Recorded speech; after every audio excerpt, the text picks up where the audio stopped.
The stability of any country is generally determined by the size of its middle class.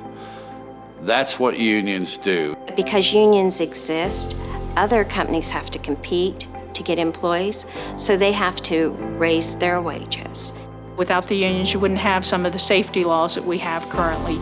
Being in construction and coming from the maintenance side, with certain management, they don't truly understand some of the hazards, but having a union to go to help enforce that has made a big difference and possibly saved a life. That's one of the mainstays of a union is safe working environment. In the recent COVID-19 event, we made sure employees had a safe work environment. They had the supplies they need. We had a couple of instances where they needed to be greater social distancing. We went in and helped them get that. They're constantly fighting on your behalf. We take for granted, for example, the different benefits that we give, the health insurance and all that. And we think that we're just gonna get that just because, not necessarily so.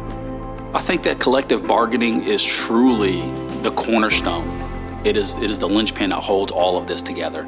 It is what allows a city and a union to come together and negotiate the things that we want and the things that we need. Those are that is what that collective bargaining is bringing to the table for individual employees. There's power in numbers. That's just the bottom line.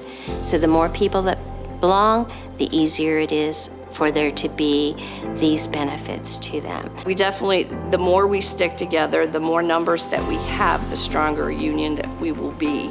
And I've had people tell me, oh, well, I can bargain my own benefits or whatever. It's like, yeah, you can, but you'd be surprised at how much less you'll end up with. If you're not receiving that cost of living raise, and the cost of living is going up 4% over the year, you're basically going backwards. In today's environment, healthcare is a huge issue. We have pretty darn good healthcare.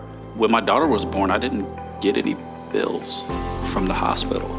It was all good. Like that was very nice to just be able to focus my time and energy on just that. Prior to going to the state and the city, only thing I had was a couple days of sick time. I didn't know what personal time was. Until I became a supervisor, I never took like weeks off. And now that I'm a supervisor, about every 6 months, I take a week and I get out of Ohio and I go decompress. And I need that. It is very nice to have that flexibility, to have time that you can take to just be. I will take time over money any day of the week. There's benefits in union membership that you cannot get when you're not a member. We have free tuition in 2- and 4-year degrees, a couple colleges. And that's open not only to the employee, but to their family. I always tell people the reason I have the job I have now is because of the union. The union paid for my extra education to go back to school. In addition to that, Union Plus allows members of the union to get lower mortgages, reduced rates on rental cars, as well as on purchasing of cars, and many other services. Honestly, being in the union has been one of the best things that I've done. You understand it is about community, it is about family, it is about allowing folks to live their dream.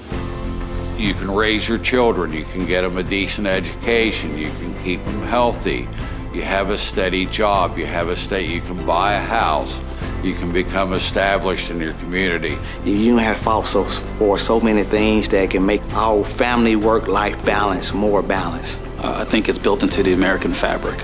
In order for us to be this greatest country on earth, we have to act like the greatest country on earth. And I think unions have definitely been part of that. I'm proud of what we do. I'm proud of the people I associate with. I'm proud of the service we give to this city and Central Ohio.